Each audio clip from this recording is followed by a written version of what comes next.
بسم اللہ الرحمن الرحیم۔ السلام علیکم ناظرین، امید کرتا ہوں آپ سب لوگ خیریت سے ہوں گے۔ تو ناظرین، اس سے پچھلی 2 ویڈیوز میں ہم نے جانا تھا حضرت آدم علیہ السلام کی تخلیق کے بارے میں۔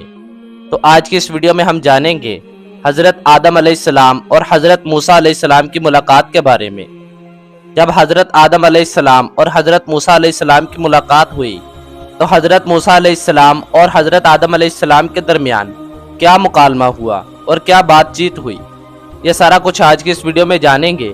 اس کے علاوہ یہ بھی جانیں گے کہ حضرت حوا علیہ السلام کو اللہ تعالیٰ نے کیسے پیدا کیا۔ تو ناظرین، یہ انفارمیشن ایسی ہے کہ ہر مسلمان کے علم میں ہونا بے حد ضروری ہے۔ تو آپ سب سے گزارش ہے کہ ویڈیو کا اینڈ تک لازمی دیکھیے گا، اور اگر ویڈیو پسند آئے تو لائک، شیئر اور کمنٹ کرنا مت بھولیے گا۔ تو ناظرین، ویڈیو کو شروع کرتے ہیں۔ آدم علیہ السلام کی عزت و تکریم۔ اللہ تعالیٰ نے آدم علیہ السلام کو اپنے ہاتھ مبارک سے تخلیق فرما کر بلند مرتبہ عطا کیا، پھر فرشتوں سے آپ کو سجدہ کروا کر اس شرف و منزلت کا اظہار فرمایا۔ ارشاد باری تعالیٰ ہے، اور جب ہم نے فرشتوں کو حکم دیا کہ آدم کے آگے سجدہ کرو تو وہ سب سجدے میں گر پڑے، مگر شیطان نے انکار کیا اور غرور میں آ کر کافر بن گیا۔ سورہ بقرہ۔ یہ اللہ تعالیٰ کی طرف سے آدم علیہ السلام کی بہت بڑی عزت افزائی کا بیان ہے کہ انہیں اللہ تعالیٰ نے اپنے ہاتھ سے پیدا کیا اور ان میں اپنی روح ڈالی، جیسے ارشاد باری تعالیٰ ہے۔ تو جب میں اسے پورا بنا چکوں اور اس میں اپنی روح پھونک دوں تو تم سب اس کے لیے سجدے میں گر پڑنا۔ سورہ الحجر۔ یہ 4 انداز سے عزت افزائی ہے: اپنے دست مبارک سے پیدا کرنا، اپنی روح ڈالنا، فرشتوں کو حکم دینا کہ انہیں سجدہ کریں، اور چیزوں کے نام کی تعلیم دینا۔ یہی وجہ ہے کہ حضرت آدم علیہ السلام اور حضرت موسیٰ علیہ السلام نے ملائے اعلیٰ میں ایک دوسرے سے ملاقات کی اور آپس میں بات چیت کی تو موسیٰ علیہ السلام نے فرمایا تھا، آپ آدم ہیں جنہیں اللہ نے اپنے ہاتھ سے پیدا کیا اور آپ کے اندر اپنی روح ڈالی، آپ کو اپنے فرشتوں سے سجدہ کروایا اور آپ کو ہر چیز کے نام سکھائے۔ قیامت کے دن میدان محشر میں موجود لوگ بھی حضرت آدم علیہ السلام سے بات کرتے ہوئے ان کی یہی صفات بیان کریں گے، جیسے کہ پہلے بیان ہوا اور آئندہ بھی بیان ہوگا۔ سجدہ کرنے والے فرشتوں کا بیان۔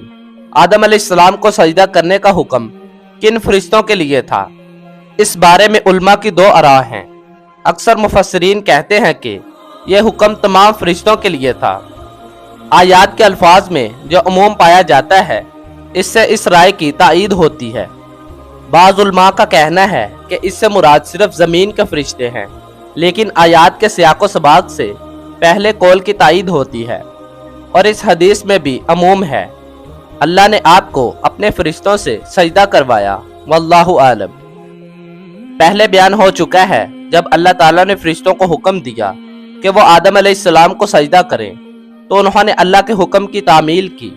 ابلیس نے حسد کی وجہ سے آپ سے دشمنی رکھتے ہوئے آپ کو سجدہ کرنے سے انکار کر دیا، چنانچہ اللہ تعالیٰ نے اسے اپنے دربار سے نکال دیا اور دھتکار دیا، اس پر لعنت ڈال کر مردود شیطان بنا کر زمین پر اتار دیا۔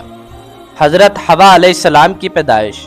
ارشاد باری تعالیٰ ہے، لوگو اپنے پروردگار سے ڈرو جس نے تم کو ایک جان سے پیدا کیا اور اسی سے اس کا جوڑا بنایا، پھر ان دونوں سے کثرت سے مرد و عورت پیدا کر کے روئے زمین پر پھیلا دیے، اور اللہ سے ڈرو جس کے نام کو تم اپنی حاجت برابری کا ذریعہ بناتے ہو، اور قطع رحمی سے بچو، کچھ شک نہیں کہ اللہ تمہیں دیکھ رہا ہے۔ سورہ نساء۔ سورہ اعراف میں مزید وضاحت کرتے ہوئے فرمایا، وہ اللہ ہی تو ہے جس نے تم کو ایک شخص سے پیدا کیا اور اس سے اس کا جوڑا بنایا تاکہ وہ اس سے راحت حاصل کرے۔ محمد بن اسحاق رحمہ اللہ نے حضرت عبداللہ بن عباس رضی اللہ عنہما کی روایت سے ذکر کیا کہ حوا علیہ السلام کو آدم علیہ السلام کی بائیں طرف کی چھوٹی پسلی سے پیدا کیا گیا، جبکہ آپ علیہ السلام سو رہے تھے اور پسلی کی جگہ کو گوشت سے پر کر دیا گیا۔ حضرت ابو ہریرہ رضی اللہ عنہ بیان کرتے ہیں کہ رسول اللہ صلی اللہ علیہ وآلہ وسلم نے فرمایا، عورتوں سے حسن سلوک کی نصیحت قبول کرو، کیونکہ وہ پسلی سے پیدا کی گئی ہیں، اور سب سے ٹیڑھی پسلی وہ ہے